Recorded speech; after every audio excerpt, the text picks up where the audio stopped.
2 DAC amps enter, one comes out on top. Stay tuned to find out which one.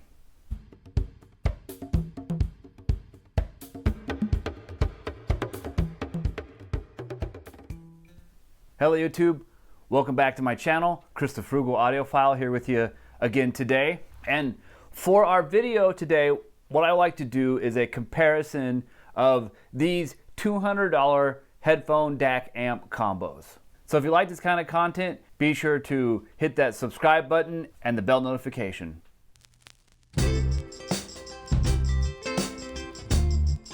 So before you can see the FiiO K7 and the topping DX3 Pro Plus, which I'm just gonna call the DX3, but just remember that it's the Pro Plus version.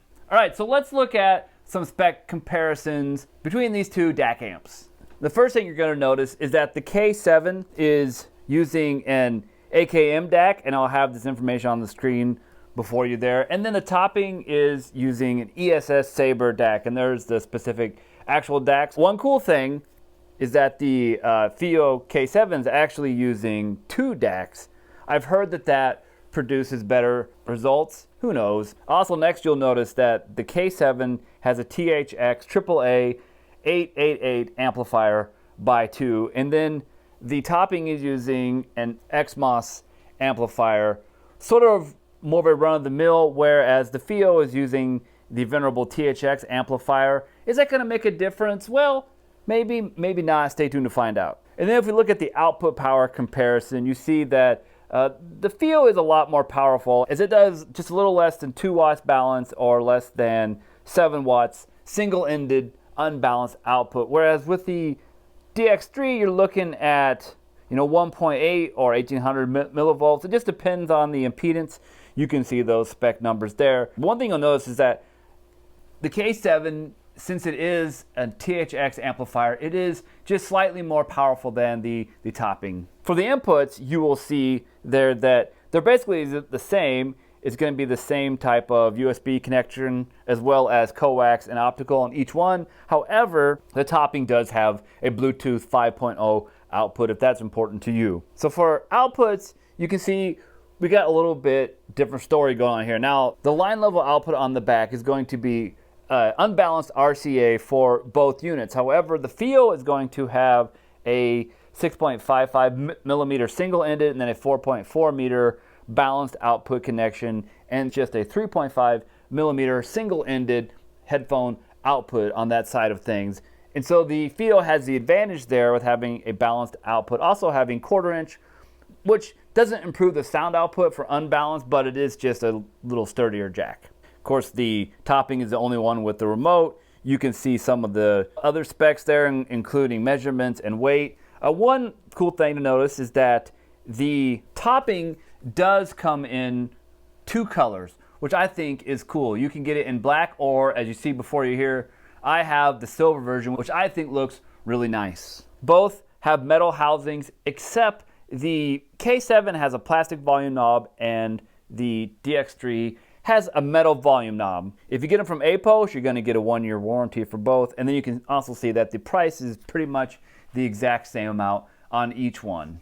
So that is just a rundown for the specs on these DAC amp combos. So you're probably wondering why I chose these when there is several different options in this range or very close to it, some from SMSL, of course the iFi Zen DAC is in this price range as well. There are 2 reasons why I went with these. First of all, you can switch the output. They are not all running at the same time. Actually, with the topping, you can do that if you want to. I don't know why one would want to do that, but it's available. With the FiiO, you can switch between either the headphones, line out, or pre-out. With the topping, you can do the same thing, plus running both the headphone and the pre-out at the same time. On my desktop setup, I have a mini DSP that goes to my amplifier and my sub, and then I like to occasionally use headphones, although I'm not a real big headphone guy. More on that in a little bit. But I don't want to run both those at the same time. There's really not a good way to turn off my amplifier and sub, and so I want something that actually switches the outputs while in use. And these are 2 units I know can do that and are also well rated, so that is why I chose them. Also, you can control the volume on the front of the unit with the included volume knob. Some units only offer the ability to have line output, which will not have the ability to control the volume on the unit. With the mini DSP in my system, that's a very handy feature to have. And so that's what I was looking for. These are two of the only units that met those two qualifications and are.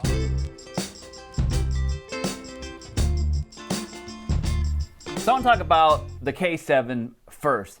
And to begin, let's talk about what I like about it. Well, to begin, it has a balanced headphone output. Now, currently, I don't have any balanced headphones, but if I were to ever get some, I have that option on the K7. The topping does not have that option. Also, I like that it is very easy to switch between headphone, line out, and pre-output with just a very simple switch. Also, it has that THX amplifier.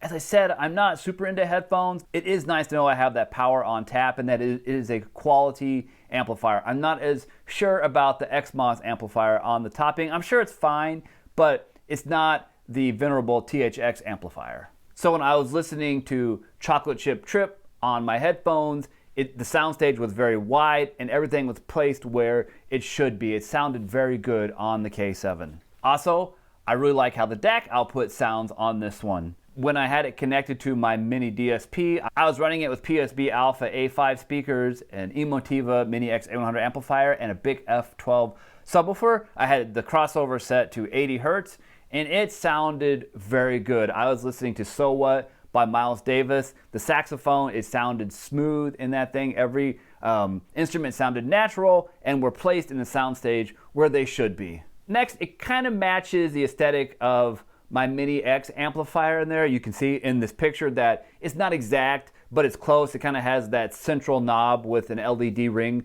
around it, although I thought the blues would match better. As you can see in the photo, that the K7 is more of a turquoise, whereas the Emotiva is a deeper blue. They actually call it Emotiva blue. I'm sure there's another name for it, but that's what Emotiva calls it. So they are a little bit different, but I'm not going to have them stacked like this all the time. This is just for an example here. I actually keep it at the front of my desk. It's not a big deal that they don't exactly match, but they are closer than it is with the DX3. Also, I really like the volume knob on this one, even though it is plastic. It feels like you're turning the volume in pudding.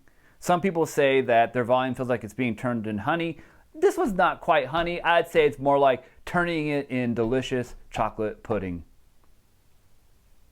Sorry, I got a little distracted thinking about pudding. All right, so let's talk about what I don't like about the K7. And first of all, the volume is not very linear. As you can see in this video here,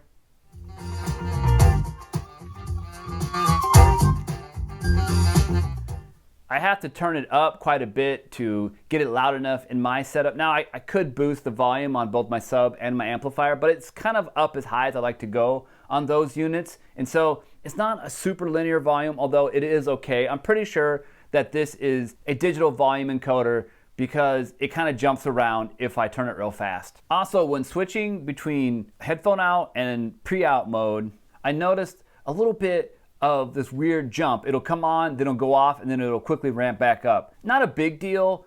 Nevertheless, it's something that is a little bit annoying and should not be on a $200 device. I do kind of wish the volume knob wasn't plastic, but it's not a big deal. It still feels nice, and I like the way it feels when you turn it. Ooh, smooth.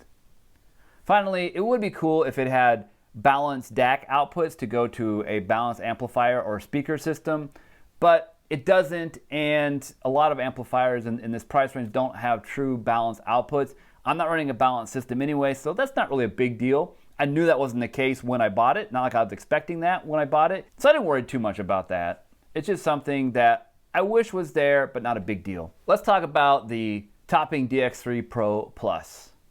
First of all, I really like the looks of this one. I actually prefer the aesthetics of the DX3 over the K7. For one thing, it's silver. It has a nice legible display on the front of it. I just really prefer its aesthetics over the K7, but it doesn't match super well with my Emotiva. However, it does kind of match my desktop setup scheme. As I said, it has a nice legible front display that is easy to read, easy to see what you're doing. With the K7, you get an LED indicator ring around the knob, and then you get a light above the input that you are on. You know, not a big deal. It is functional. It's just not super fancy. I do like that the topping includes a remote. It's the standard SMSL topping IEMA remote we see that comes with a lot of these devices. It's nothing spectacular, but it's fine. It works, it does the job, and it's included. So, that's a handy feature to have if you're going to use this in a living room setup or somewhere where you're not going to be near the DAC, but still want to change the volume. The topping does sound decent. I was able to listen to many different songs and enjoy them. I just noticed a little more treble presence in the music and the audio reproduction. Also, I did watch a couple of movie clips, as I often do with these things, and so I did notice boosted treble with the DX3. So if that's something that you don't like, then it's something to consider. More about that as we go into what I don't like about the unit. Now, I actually prefer using this volume knob over the K7. You can hear it. It has a very satisfactory clicky action when you rotate it. If the K7 feels like you're turning a volume knob and pudding, I would say this one feels like you are turning a porcupine around a pineapple. All right, so what don't I like about this unit? Well, I don't really like the sound of the DX3 in comparison to the K7. The highs can just get a little bit harsh since they are so pronounced. It is going to get a little bit fatiguing. You listen for long periods of time. I was listening to Mango Tree by Zac Brown Band and Sarah Bareilles, a very common test track that I use, and the cymbals, they were just a bit much in that track using the DX3, not so much with the K7. And of course, the Torture Test Uninvited by Alanis Morissette off the City of Angels soundtrack was very sibilant with the DX3, not so much with the K7. Oh yeah, and all my audio tests were done with the PSB Alpha A5 speakers. I tested some with the headphones, but I didn't spend a lot of time on that since I'm not really into headphones. Also, switching between headphone line out and pre-out is quicker with the K7. It's just a switch, whereas with the topping here, you have to double click it, and sometimes when you do that, it doesn't register both clicks and it actually changes inputs, and then you have to click all the way back around to the USB input or the one that you were using. So that could get a little bit frustrating, and it's just not as quick and easy as on the K7. All right, so having said all that, which one did I pick and why? Well, I am going to go with the FiiO K7. The main reason is I prefer the sound of the K7 over the DX3. I just think it sounds that much smoother, and I do like the way in which it operates. Switching between inputs and outputs is a snap. It's easy to do. So yeah, I just like its sound and its overall operation better than the DX3. That is not to say that the DX3 is a bad DAC and should be avoided at all costs. It is a good DAC and it has its use cases. Also, although it's not a perfect match, I do like how it looks with my Mini X, and for me, the headphone amplifier has plenty of juice for my use case. As I said, I'm not a big headphone person, but it's just a nice feature to have there. I also like that it has a 1/4-inch unbalanced output, since that's what most of my headphones are. So this brings me to my recommendations.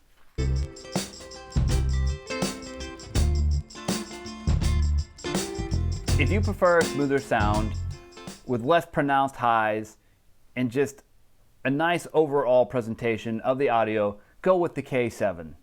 Also, if you need a 4.4 balanced output, you're gonna have to go with the K7 when it comes to these two choices right here. If you need a remote, the DX3 is gonna be your choice, and really, it's not a bad one at all. Finally, if you want a silver chassis, well again, the DX3 is gonna be your only choice for these two right here. I'm sure there are other DACs with silver chassis on the market, but for our comparison here today, it's the one that comes in either black or silver. So that is my $200 DAC headphone amp Shootout. What did you think of my conclusion? Would you have chosen the same one as I did? Have you heard either one of these? Do you agree with my assessment of them? Or would you have chosen something different? I thank you so much for watching this video. If you want to support my channel, please check out Patreon and buy me a cup of coffee. Thank you to anyone who has done that and contributed on those platforms. So thanks for watching and have a great day. And remember, frugal doesn't necessarily mean cheap.